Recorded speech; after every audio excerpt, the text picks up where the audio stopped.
plantear la prueba siguiente, que ya va a ser muy prontito. Pero previamente quisiera mostrarles lo que les estoy pidiendo y que no me han hecho llegar. Hasta el momento he visto solamente en el WhatsApp, he visto solamente los proyectos, si bien están 7 grupos inscritos, solamente 3 personas han, tres grupos, vamos a decir así, han hecho llegar su propuesta, pero todavía con ciertas deficiencias. Entonces, yo lo que quisiera es que pudiéramos ver lo que se está solicitando ahora, porque en realidad está sucediendo de que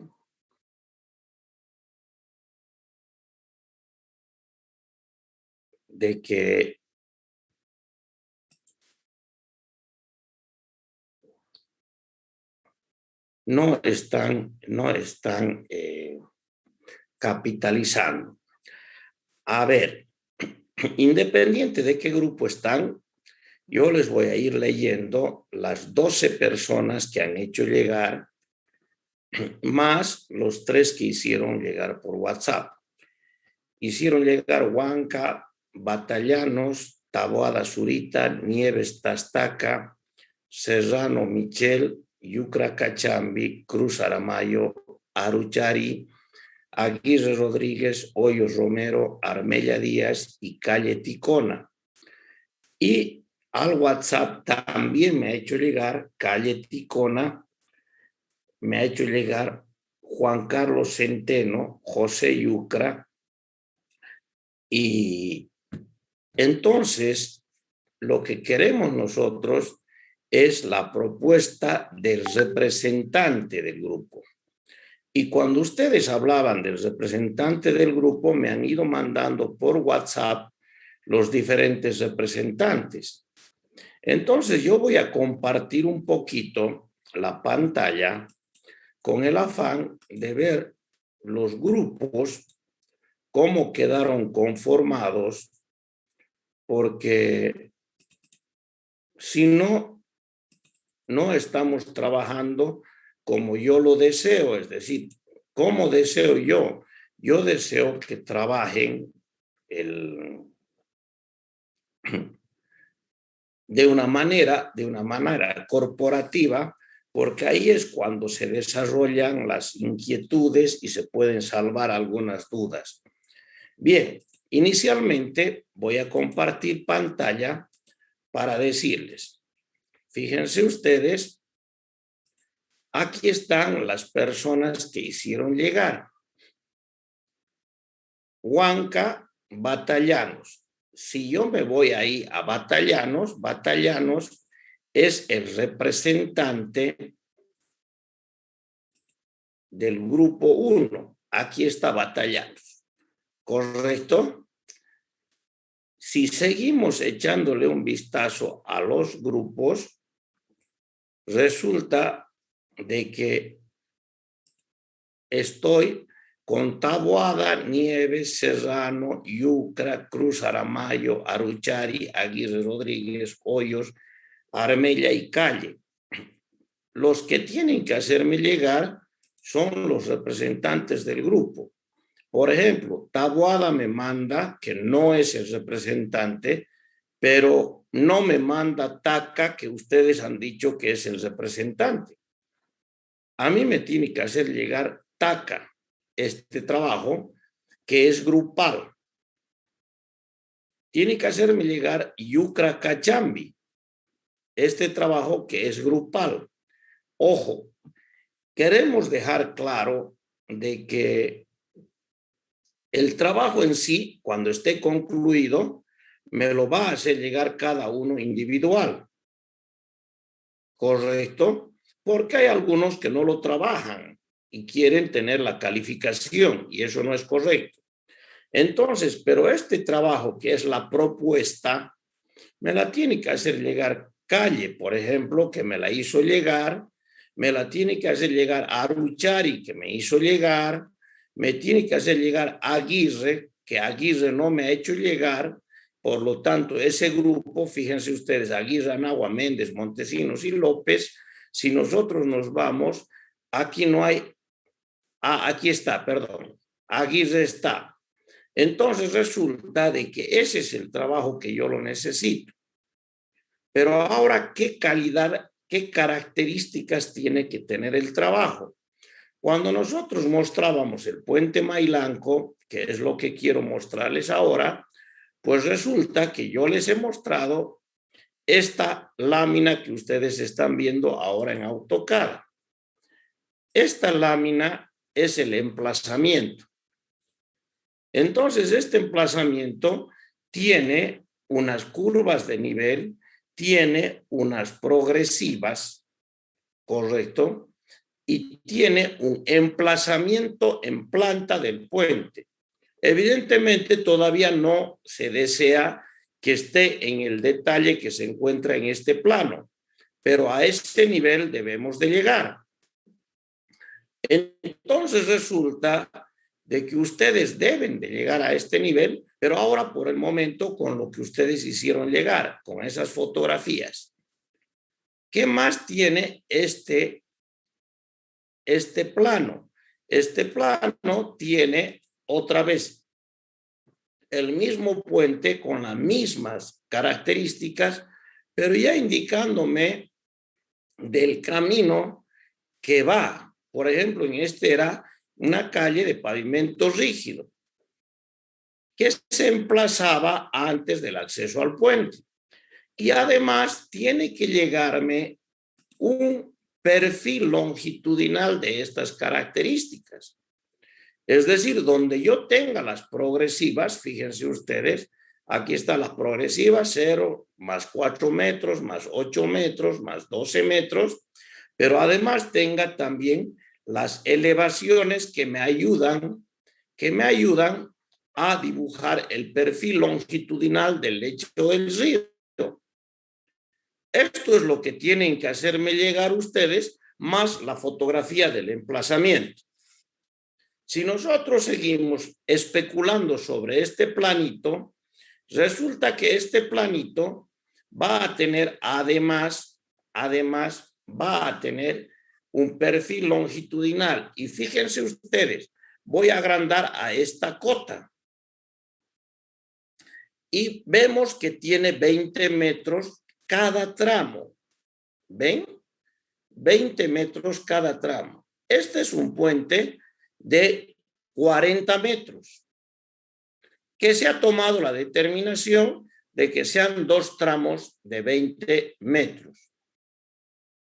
Este es un puente que podría ser muy bien de hormigón armado, porque habíamos quedado de que el hormigón armado puede salvar inclusive 25 y hasta 30 metros con ciertas características de economía. Que lo normal era un puente de 20 metros para salvar con hormigón armado, pero que tampoco era una limitación para que este puente no pudiera ser de hormigón pretensado. También puede ser de hormigón pretensado. El objetivo ahora es de que sea de hormigón armado. ¿Qué me dicen algunos de sus compañeros? Me dicen, la vaguada, es decir, la depresión, tiene 250 metros. Si tiene 250 metros, habrán 10 tramos de 25 metros. ¿Pero qué me implica? Fíjense ustedes, me implica de que yo tengo que realizar un estribo, posiblemente 2, porque yo no sé si van a ser los 2 estribos de la misma altura. En este caso, como es un puente donde ya estamos en la parte del valle de Cochabamba, pues resulta que estamos prácticamente cerca del llano y por supuesto los 2 estribos fueron iguales, pero no necesariamente son iguales. Pero además tenemos que calcular una pila central. Ustedes con el puente de 250 metros obligadamente tendrán que calcular un estribo y una pila. Entonces, esto es lo que tienen que también prever ustedes cuando me presenten esta situación. ¿Correcto? Bien, fíjense ustedes que aquí aparecen unos numeritos inclinados, es decir, a 90 grados. Estas son las cotas del terreno. Si ustedes se fijan, aquí dice 2.561, ahí estamos con el 2.561, fracción 135. ¿Correcto? Entonces resulta de que ya tenemos una idea clara de cuál es la cota que necesitamos. Si miran ustedes, esta es la zona más baja y por eso va a aparecer 2.559. Entonces, sí estamos convencidos de que el perfil corresponde a lo que significa el relevamiento longitudinal en elevación. Más de esto ya no les puedo comentar. ¿Por qué razón? Porque eso es lo que les estoy pidiendo. Yo no quiero que me hagan más de esto. ¿Correcto? Entonces, en resumen, una fotografía del emplazamiento, que algunos lo hicieron con el Google, no me importa, con el Google Earth, pero tiene que haber la planimetría y debe de haber el perfil longitudinal del lecho en la zona del emplazamiento del puente. Ahí ustedes ya van a poder definir el tipo de puente que quieran. Ahora bien, este tiene muchos detalles. Este ya está con sus baranditas, con sus dibujitos. Ya no quiero yo a ese nivel. Fíjense ustedes, este puente ya inclusive le ha puesto los cables. No estamos en ese nivel todavía. Por lo tanto, esto van a tener hoy día para corregir sus propuestas hasta las 12. Y a las 12 yo voy a bajar lo de los representantes. No voy a bajar lo de los demás. Pero que quede claro, la presentación de todos los planos tienen que venir de cada uno individualmente con su letra en proyectos que sean, por supuesto, en PDF aquí y en AutoCAD, los planos, pero que sean personales. El que me trae dos proyectos idénticos con la misma letra tiene la mitad de la nota. Eso métanselo en la cabeza. Quiero que hagan todos ustedes, pero quiero que hagan en grupo. ¿Alguna pregunta sobre el tema? Buenos días, Inge. Sí. Disculpe, ¿el proyecto tenemos que presentar así a computadora o tiene que ser a mano alguna parte? Toda la parte que significa el análisis, la parte sustentatoria, eso tiene que ser a mano. Ahora bien, cuando ya están calculando la viga, cuando ya están calculando el tablero, pues hay por ahí en la misma web, hay algunas hojitas de cálculo, es decir, algún Excel por ahí. Si lo saben utilizar, bien. Si no lo saben utilizar y lo han utilizado mal, pues van a tener nota de suspenso. ¿Cuál ha sido el problema el año pasado? El año pasado me han entregado así, y muy bonito, inclusive en colores, pero apenas he revisado yo un par de números, he visto que estaban mal. Entonces su nota ha sido 30, 25. Ustedes son los que corren el riesgo, es decir, lo lleno yo para llenarlo y a ver si lo confundo al Inge Gandacho, o lo lleno yo para aprender y de aquí en adelante diseñar un puente. ¿Cuál es mi objetivo, jóvenes? Mi objetivo es que ustedes sepan diseñar un puente. Los planos tendrán que ser en AutoCAD.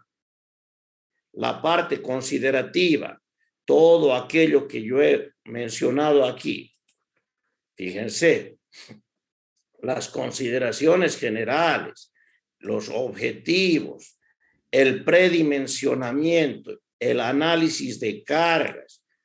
Esto tiene que ser a mano. obligadamente para que yo sepa que ustedes sí han hecho el análisis.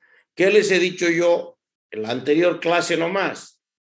Para mí es más importante esta parte de la izquierda, del 1 al 5, que la parte de la derecha, que realmente es lo que yo voy a ver en los planos. ¿Por qué razón? Porque la parte de la izquierda me está diciendo de que ustedes están aprendiendo. La parte de la derecha, el diseño de la losa por el método de las fajas, hoy día lo voy a terminar. El diseño de las vigas por el método de los factores de distribución, voy a terminarlo el martes. Y los planos, pues ya dependerá de la habilidad que tienen ustedes para dibujar. Ese no es mi materia, es asignatura de dibujo. Cómputos métricos será asignatura de planificación, cómputos y presupuestos. Y por supuesto, algo que va a ir a mano es la conclusión y la recomendación que ustedes me den. Ustedes tienen que concluir. Evidentemente, el puente ha resultado bien. El puente no debería haberse emplazado ahí. El puente tenía que tener tal cosa. Ingeniero, usted debería de dar las clases un poco más lento. Ingeniero, no le hemos entendido algunas partes. Todas esas conclusiones y esas recomendaciones me ayudan a mí a que sea un poco mejor cada día. Entonces, ustedes tienen que también manejarse dentro de esa figura. Dicho está de paso, vuelvo a decir, del 1 al 5, y sáquenle fotos si quieren, del 1 al 5, porque además esto está en el Moodle, del 1 al 5 a mano, y del 6 al 9 si quieren en computadora, pero bien hecho. El número 10 nuevamente tiene que estar a mano. ¿Está bien la respuesta?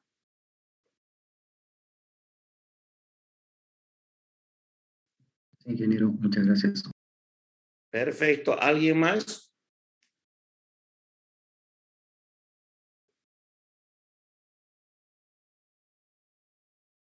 Bien. Entonces vamos a pasar a ver inicialmente y a ver si nos alcanza, porque ya no tengo más que media hora. Vamos a pasar a ver la prueba. El examen era este. Lo que está en rojo era el enunciado y yo, por comodidad, he agarrado y he dicho, voy a elegirme un número de la lista. Y me he elegido el número 21. No sé a quién le corresponderá. ¿Y por qué me he elegido el número 21? Porque 21 más por 0,20 más el 780 me daba un número entero. Solamente por eso. De repente, si elegía el número 22, en lugar de darme 12 metros, me iba a dar 12 metros 20. Que a alguien le ha tocado el 22, el 23, el 24. Entonces yo me he elegido el número 21, que más o menos está al medio de lo que significa la lista de ustedes. Ahora bien, la pregunta era esa, ¿correcto? Y yo ahora voy a dividir la pantalla para que vayamos respondiendo a la pregunta. Entonces ahí ya empieza en negrito la solución. Primero, como yo era el número 21, me dicen que la luz de cálculo para mi examen era 780 por 0,20 por 21, o más 0,20 por 21, y eso me dio 12 metros. Entonces me voy a la sección 2 y saco mi altura del puente losa, y me sale 60 centímetros. Pero ¿qué me decía? Me decía que tenía que tener alvéolos circulares y por lo tanto había que cumplir las condiciones. ¿Y cuáles eran las condiciones? Perdón. Las condiciones eran de que tanto la parte superior más estrecha como la parte inferior más estrecha tenía que tener 14 centímetros como mínimo. Más de 14 valía. Y que el porcentaje de vacíos no debería de pasar el 40%. Además, había una cuarta condición, que la distancia entre ejes de alvéolos tenía que ser más grande que la altura adoptada. Como yo he adoptado 60 centímetros, pues bárbaro, les restaba a esos 60 centímetros la altura de 140 de arriba menos la altura de 140 de abajo, y me daba que el alvéolo tenía que tener 32 centímetros de diámetro. Como ambos tenían que sumar 60, la parte más delgadita del ancho del alma tendría que ser 28 centímetros. Bárbaro. Entonces resulta de que teníamos ya la parte definida. Con esa parte, que es la parte limitativa, yo iba a preguntarme cuánto de alvéolos tenía para poder colocar. Hago el número, es una ecuacioncita que me la formulo yo para saber cuántos alvéolos van a entrar en esas condiciones, y resulta que me dice que yo puedo meter 12 alvéolos y un poco más. No puedo meter medios alvéolos. Entonces uso la parte entera. Y para esos 12 alvéolos verifico el porcentaje de vacíos. Entonces resulta que he dicho que eran de 32 centímetros los alvéolos, por lo tanto el área de un alvéolo es pi por diámetro al cuadrado sobre 4. He dicho que habían 12 alvéolos que pudieran meter como máximo, y por supuesto si la superficie fuera maciza, esto medía 770 por los 600 que yo, o los 60 centímetros que yo había sacado. Evidentemente, ¿qué es lo que va a cambiar dentro de los demás exámenes? Pues a alguien le entrará más alvéolos, tendrá otro diámetro los alvéolos y la altura será otra. Y este número cambiará. Si dos exámenes tienen este número idéntico, pues directamente han copiado y por lo tanto se les suspenderá este examen. Pero bueno, como yo creo que ustedes son honrados y no han copiado, entonces el porcentaje de vacíos resulta que es menos del 40% y por lo tanto cumple. Ahora bien, ¿cuál es la sección definitiva? Miren ustedes esa sección versus la que yo les he dado en el dibujo. Es diferente, es más, es muy diferente. Aquí los alvéolos son extremadamente gordos. Aquí de repente la altura no está a escala. Sin embargo, habían unas ciertas condiciones, que las veredas eran de 1 metro y que la calzada tenía 720. Y entonces, ¿qué es lo que yo he hecho aquí? Yo lo único que he hecho es tratar de sacar estos valores. Los 14 centímetros de arriba, los 14 centímetros de abajo, 32 centímetros el diámetro del alvéolo y 0,28 el ancho del alma en la parte más delgadita. ¿Qué otra condición debería haber? Que entre eje y eje de alvéolo tenía que ser más que la altura, que era 0,60, adoptada. Si ustedes suman aquí, van a ver que ahí están los 0,60. ¿Dónde está? 0,75 más 15, 0,90, menos los 0,30 de aquí, esta altura es 0,60. Entonces, esta es la sección más liviana que ustedes podían, por ejemplo, que el señor del 21, número 21 de la lista, tenía como mayor posibilidad. Entonces, resulta de que aquí yo ya tengo el área menor y por lo tanto ya no tengo ningún problema en calcular el peso propio. Yo les dije que el peso específico era el peso unitario era 2.400 y resulta que aquí tengo el área llena menos los 12 alvéolos de 32 centímetros de diámetro. Y eso multiplicado por el peso unitario resulta que me daba 9.671,77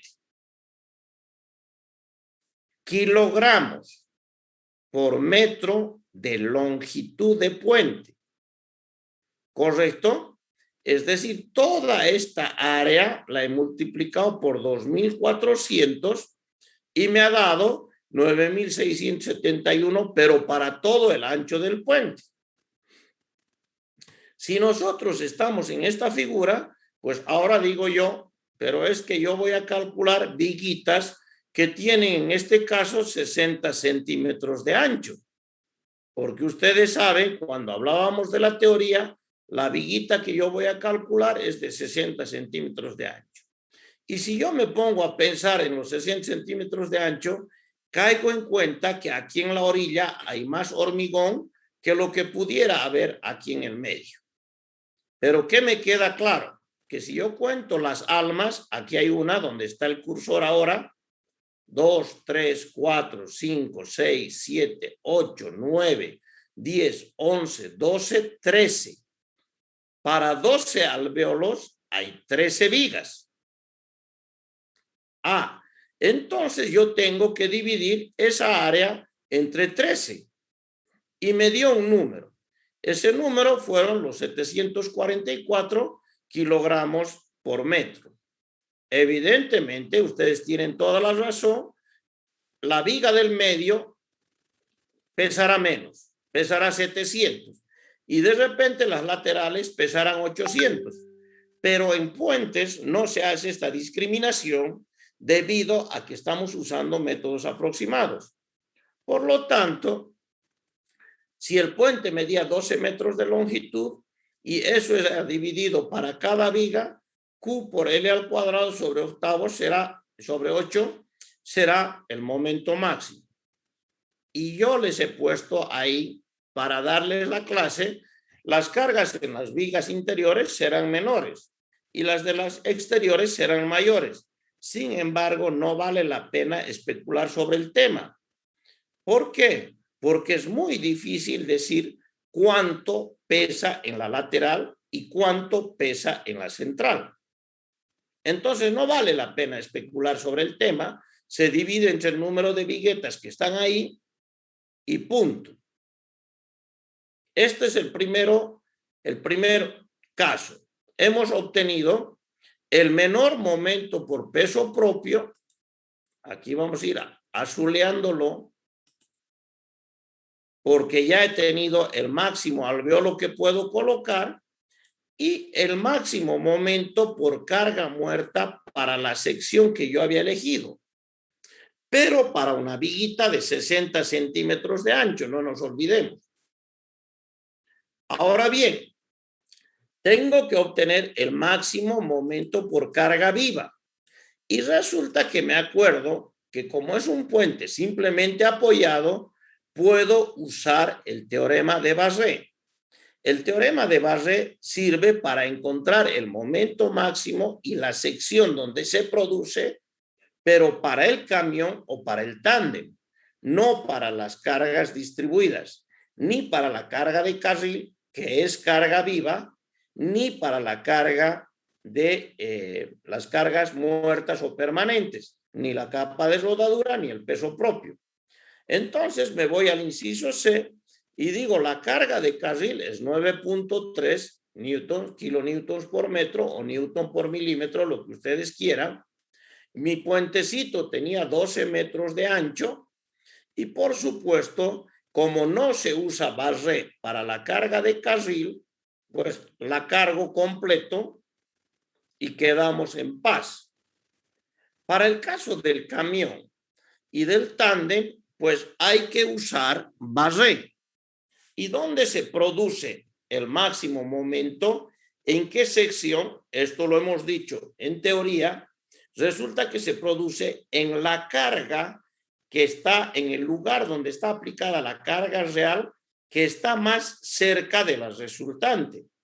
La resultante se encuentra ahí en verdecito y está apenas a 1,46. mientras que de la otra carga está a 284. Entonces se produce en la sección D. ¿Cómo debo de colocar la carga? La debo de colocar equidistante del lugar donde se emplaza la resultante, a 0,73 y 0,73. Evidentemente no es exactamente a 0,73, es con milímetros, pero aquí hemos redondeado al centímetro. Entonces, en punto D se va a producir la carga. Sacaré el ancho efectivo para una armadura paralela al tráfico, y ustedes tienen ahí en lo que hicimos en el ejemplo, y de ahí se multiplicará por regla de 3 simple para los 60 centímetros. De igual manera ocurre con el tándem, pero ahora ya no es la misma sección. Por eso es que ya no le llamo D, ahora le llamo E. En la sección E, aplicando barré, pues resulta que también ocurre esa situación. Ahí se produce el máximo momento cuando aplique el tándem. Aquí ocurren tres cosas. Una de ellas, el máximo momento por la carga de carril se produce en centro luz. Por lo tanto, si yo tengo que cargar el carril más el camión, tendré que hacer un análisis donde se produce el mayor. Aquí el momento en C, porque es el máximo, con su concomitante o con su correspondiente en C, pero para el camión. Y aquí en D, porque se produce el máximo por el camión, con el correspondiente por el carril. Aquí yo ya tengo dos secciones de análisis para saber cuál es el momento máximo. Pero además tengo que hacerlo para el carril con el tándem. Y otra vez haré en el C con su correspondiente concomitante en centro luz, y en el E con su correspondiente para la carga de carril en el lugar donde se produce el máximo momento por el tándem. De estos cuatro momentos, de estos cuatro que obligadamente los debía de haber calculado, es que yo contesto cuál es el mayor. El máximo momento por carga viva será este, y se ocasiona en tal sección debido al camión más el carril o debido al tándem más el carril. Punto. Esa era la respuesta. Una cosa parecida ocurre con los cortantes, pero con los cortantes resulta que ya no se aplica el teorema de Barré, porque el teorema de Barré es para los momentos. Entonces resulta que para los cortantes aplico la línea de influencia, así también como lo hicimos en clases. Primero veo, perdón, ahí está mal el dibujo, veo el camión más la carga de carril y veo el tándem más la carga de carril. Aquí yo estoy mal. Aquí es el tándem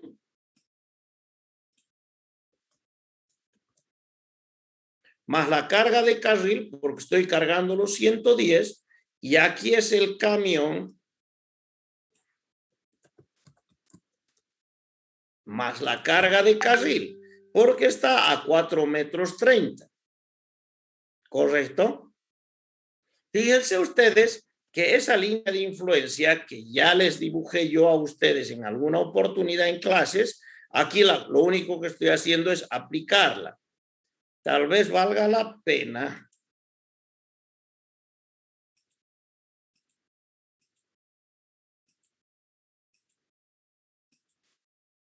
que se las muestre para recordarles.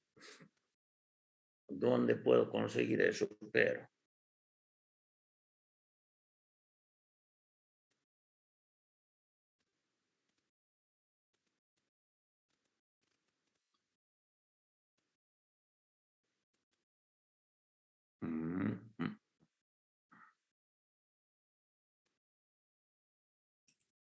tal vez aquí.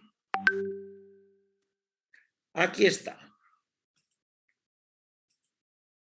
Esta era la línea de influencia que estoy aplicando, donde ahora esta distancia Z es 0,60 y esto es lo que resta para enterar los 12 metros. Entonces, fíjense que aquí la parte positiva es la parte que he cargado, la parte negativa me resta, entonces no le pongo la carga de carril y de aquí, como están los lugares de mayor ordenada, pues cargo una, cargo la otra y cargo la tercera en el camión o cargo las dos en el tándem. Esto es lo que está generando la correspondencia con...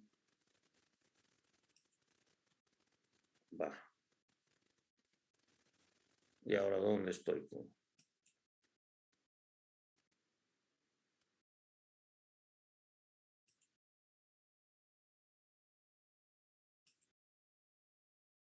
Con lo de la prueba, pero ahora ya no sé dónde está el de la prueba. Qué macana. Ah, aquí está.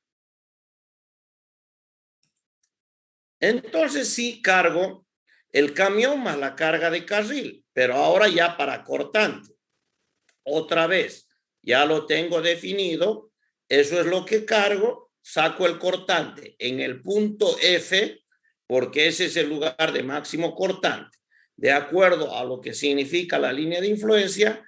Y en el caso del tándem, coincide el punto F. Escojo el mayor de los dos y esa es la respuesta para los máximos cortantes por carga viva. Para el máximo cortante por carga muerta, ni siquiera lo he resuelto. Era poner la carga muerta de 744 y sacar el cortante en F. Y listo. Entonces, ¿para qué iba a poner? Porque iba a sacar el cortante en F con una carga de 744 kilonewtons por metro. Y quedábamos en paz. Pues resulta que ahora ya está bastante bien, perdón, kilogramos por metro. Así se resolvía el ejercicio número 1. Y con esto, que no era gran cosa, fíjense ustedes, que no ha avanzado, sino por los dibujos, una página y media, porque podría haber sido prácticamente una plana, resulta que entro a responder la segunda pregunta. Y la segunda pregunta era demasiado clara. Decía, según la sección transversal de la parte de arriba de la superestructura por encima del aparato de apoyo, los puentes carreteros obedecen a una clasificación. Indique al menos 4 secciones transversales típicas y en qué circunstancias usted las adoptaría. Pues era demasiado claro. Ustedes tenían los puentes losa, los puentes vigas losa, los puentes vigas cajón y los cajones en sí, y las secciones cajón. Que yo sepa, no hay más.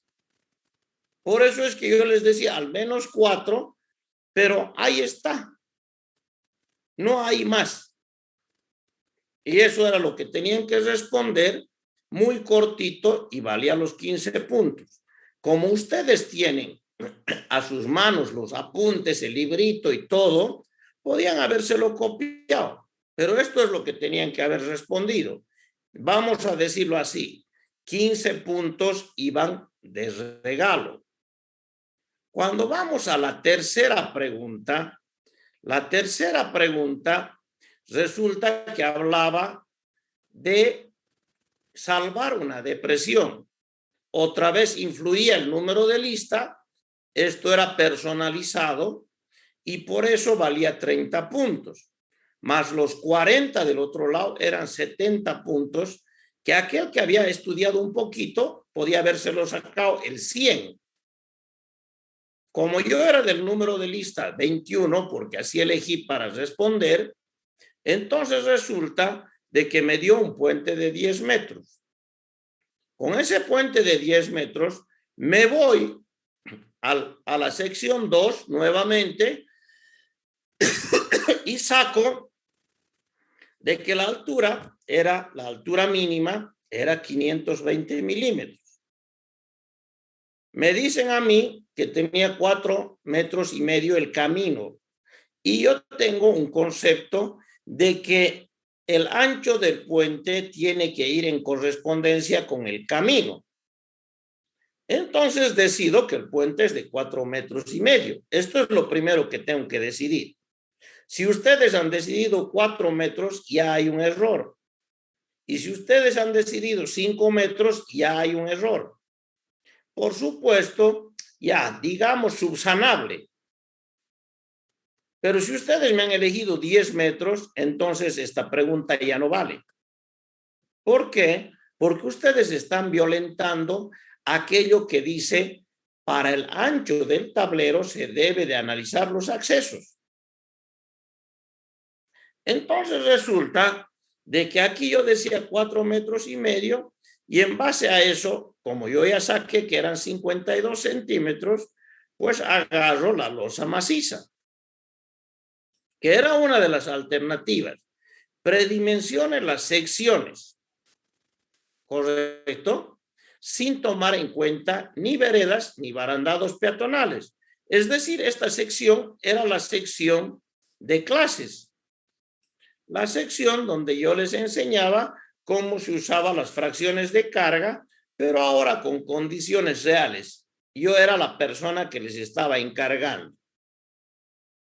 Y entonces tengo esa sección, miren, los 520 milímetros o 52 centímetros se van a mantener tanto para esta sección que es la losa maciza, como para la otra sección que es la losa alveolada, como para la tercera sección.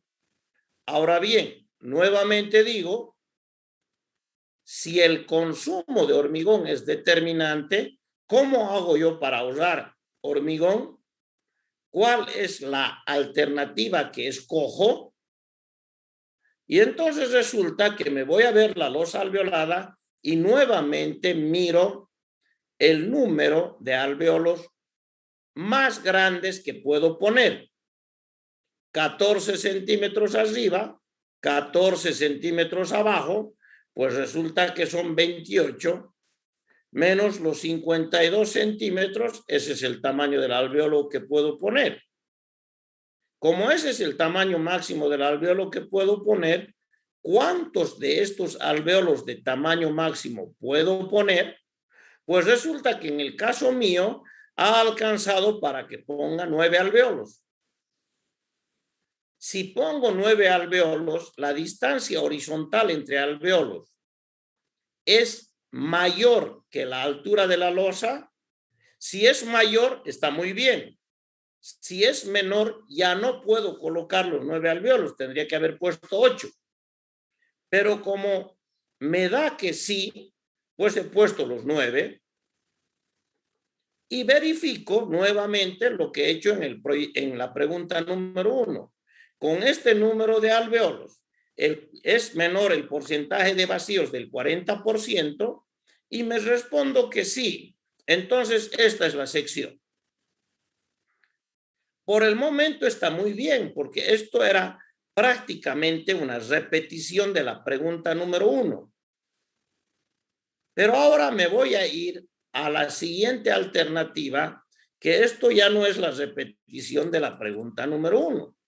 Esta es la tercera alternativa de losa, de puente losa.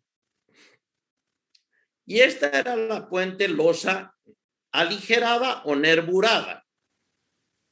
Entonces, si quieren ustedes, aquí yo estoy generando unos nervios. ¿Qué decíamos nosotros cuando dábamos la clase? Cuando se estaba hablando de este tema, resulta que habíamos dicho que el ancho aconsejable para el bordillo era 25 centímetros de ancho. Y que la altura, aunque está en contraposición con la norma no dice eso, aunque está en contraposición con la norma, resulta de que nosotros deberíamos de elegir más de los 20 centímetros para dejarle un espacio a la capa de rodadura y para que cuando esté colocada la capa de rodadura haya 25 centímetros entre el borde superior del bordillo y lo que significa el rodado. Bárbaro. Entonces ya teníamos los 25 centímetros de altura. ¿Qué otra cosa había de novedoso aquí? Primero, que me dice el ancho de las almas, y esto está apareciendo en lo que significa el predimensionamiento, las almas deberán de tener 20 centímetros o más. ¿Para qué? Para facilitar el hormigonado. Entonces yo elijo los 20 centímetros, que es lo mínimo que puedo elegir para facilitar el hormigonado. ¿Dónde se encuentra esto? En el predimensionamiento que aparece, a ver si puedo encontrarlo, en el predimensionamiento que aparece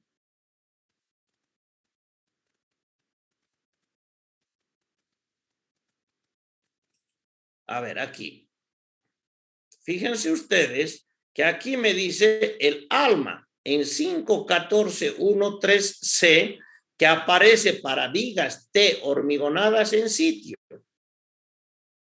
Pero ingeniero, esto es una losa. Sí, pero aquí está la viga T. Fíjense ustedes, desde la mitad de aquí hasta la mitad de aquí se me ha armado una vigueta T. Entonces resulta que el puente losa se tiene que asimilar a un puente de multivigas T. ¿Y qué me dice en ese lugar? Me dice de que cuando yo vaya a predimensionar ahí, en 5.14, voy a ir otra vez a la sección 5, 9, sección 13, no. Hablaré la 5.14.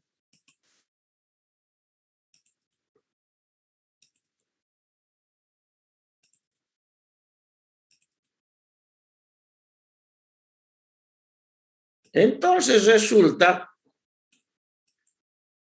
que en 5.14.1.3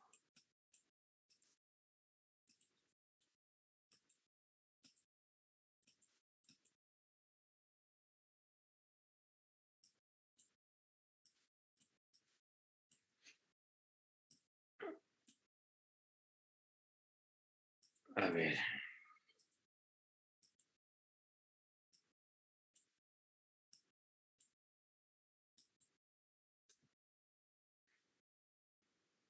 Resulta que en 5.14 me hablaba de vigas T hormigonadas en sitio. ¿Y qué me decía en 5.14.1.3c? Alma. Y aquí a la derecha decía, se requiere un espesor mínimo del alma de 20 centímetros para poder colocar y compactar el hormigón adecuadamente. Entonces recurro yo a esta recomendación para elegir el ancho de mi alma de 20 centímetros. Primero. Segundo, miro que la altura mínima, y esto está en la sección 9, pero también está en la sección de alvéolos, resulta que yo puedo elegir no 14 centímetros, sino mínimo 17,5. Aquí he elegido los 17,5. ¿Qué me dice? Si los alvéolos son rectangulares, usted no puede elegir menos de 17,5. ¿Y dónde se encuentra eso? Resulta que cuando nos vamos nuevamente a la sección 5, aquí me voy a ir. Resulta que cuando me voy nuevamente a la sección 5 y voy a puentes losa, en la parte final de la sección 5, me dice, si la losa no es maciza, considere una sección aligerada y verifique las dimensiones mínimas y máximas. ¿Dónde está ahí? En 5.14.4.2. Entonces me voy a 5.14.4.2. Y cuando me vaya a 514, 42,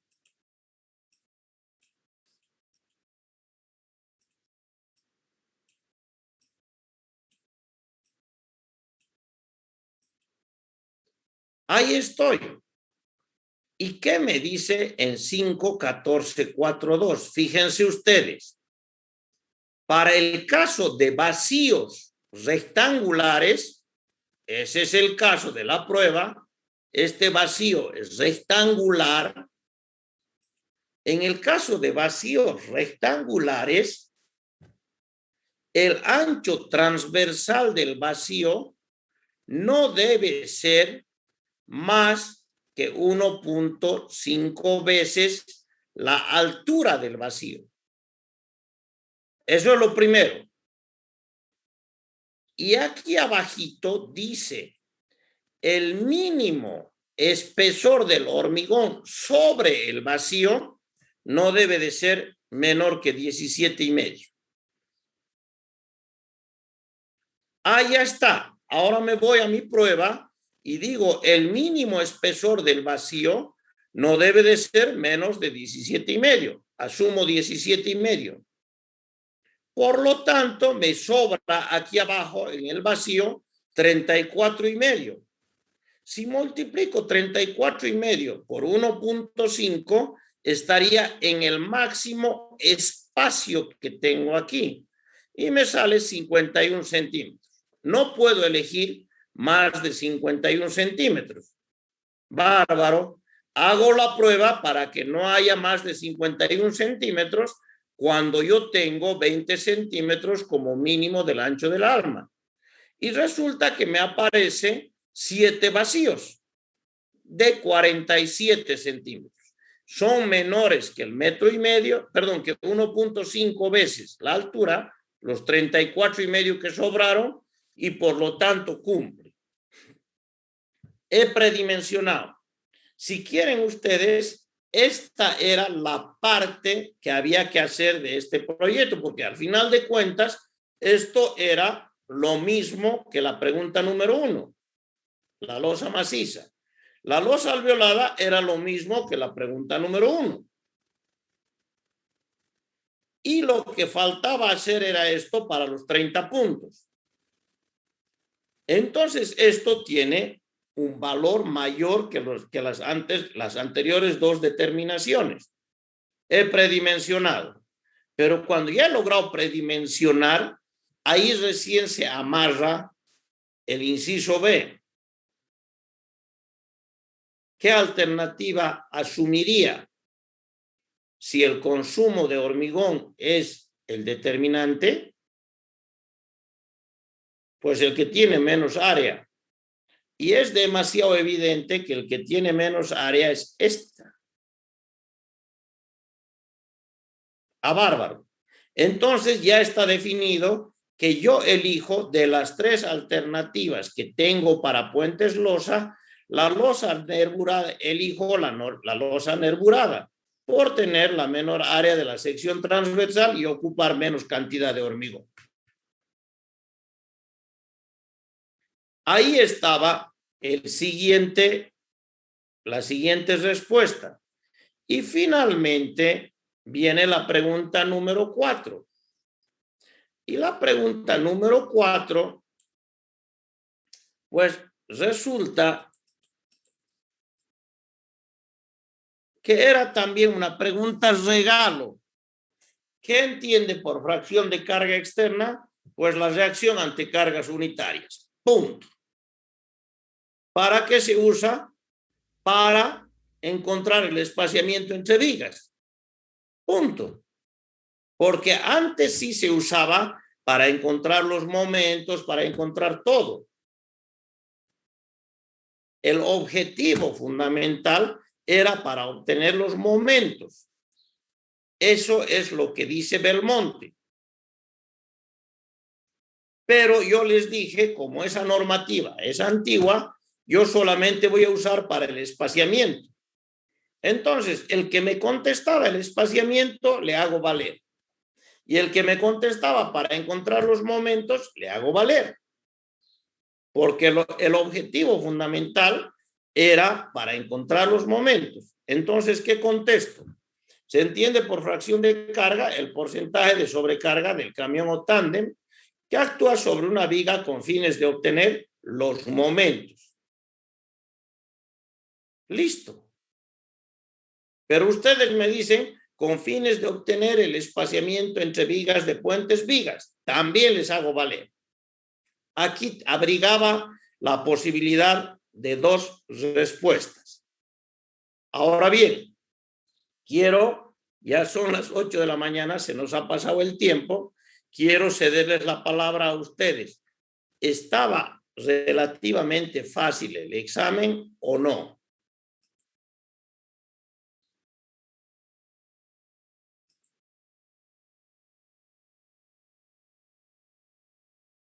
No contesto.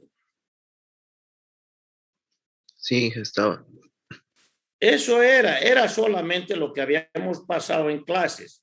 Entonces, también hay que tener la norma al lado para poder saber dónde buscar. Eso es cierto.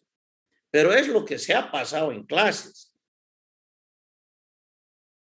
Entonces, yo creo que aquellos que dieron un examen por debajo del regular tienen que jalarse las orejas ustedes mismos y decir no me puede ir mal en el siguiente examen, que el siguiente examen va a ser exagerando el 15 de noviembre. ¿Por qué razón? Porque yo tengo desde hoy día 15 días para poder terminar mi proyecto. Si lo termino mi proyecto va a ser terminado y entregado hasta el 15 de noviembre. El 15 de noviembre asumiremos la responsabilidad de la segunda prueba. ¿Les parece?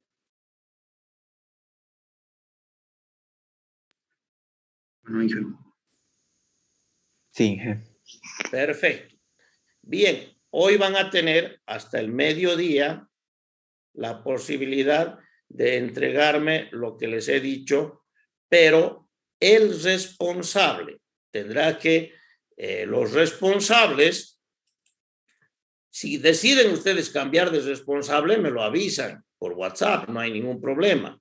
Pero aquí los responsables son Batallanos del grupo 1, Taca del grupo 2, Yucra Cachambi del grupo 3, Calle Ticona del grupo 4, Aruchari del grupo 5, Aguirre del grupo 6 y finalmente Centeno Patatinco del grupo 7.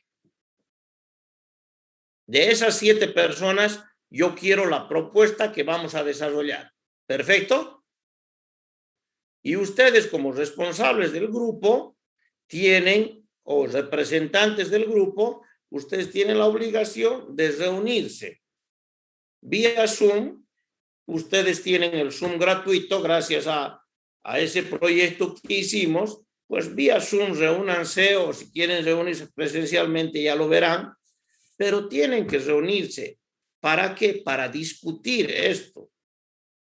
Y me van mandando preguntas. Yo estoy viendo en este grupo de este año mucho silencio.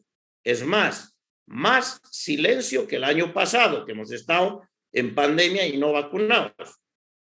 Entonces estoy preocupado, chicos. Tienen que preocuparse ustedes. Fíjense ustedes de que solamente dieron 30 el examen. Es muy poquito el número de las personas que se han examinado. Quiere decir que los otros ya están levantando las manos. Me parece una real falta de responsabilidad. Seamos responsables. Bueno. Inge, perdón, al Moodle nuevamente lo cargamos.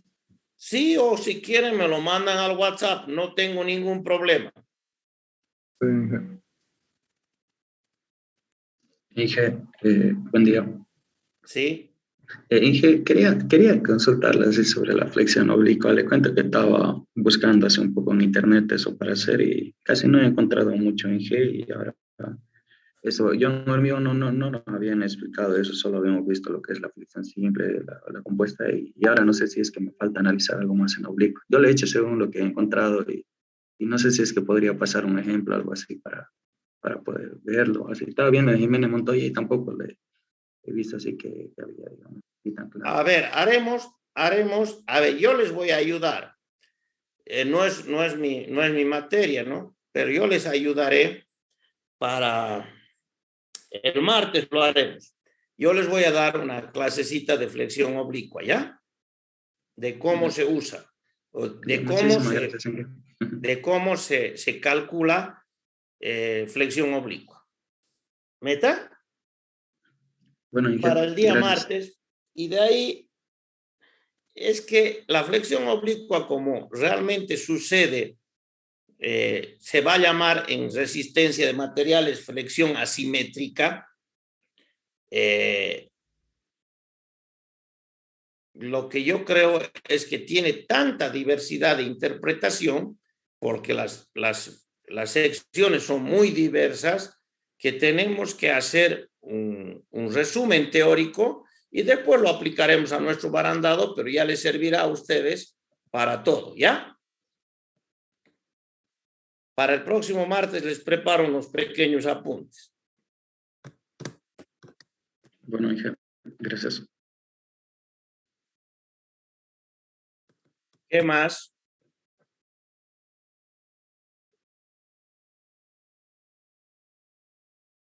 Bueno, ya son las 8:10. Otra vez nos hemos atrasado un poquitito. Que tengan buen día y por favor empiecen a trabajar su proyecto. Ya no más, porque si no, no les va a alcanzar el tiempo. No olvidemos de que desde el 15 a fines de noviembre me tienen que entregar la parte de la subestructura. Entonces tienen que ya, yo no voy a poder postergar la entrega y ustedes van a estar muy cortados de tiempo, porque ya a fines de noviembre va a suceder que vamos a entrar a mesas. Bueno, que tengan buen día, jóvenes. Hasta luego, Inge. Buen día, buen día. Hasta luego, Inge. Adiós, adiós.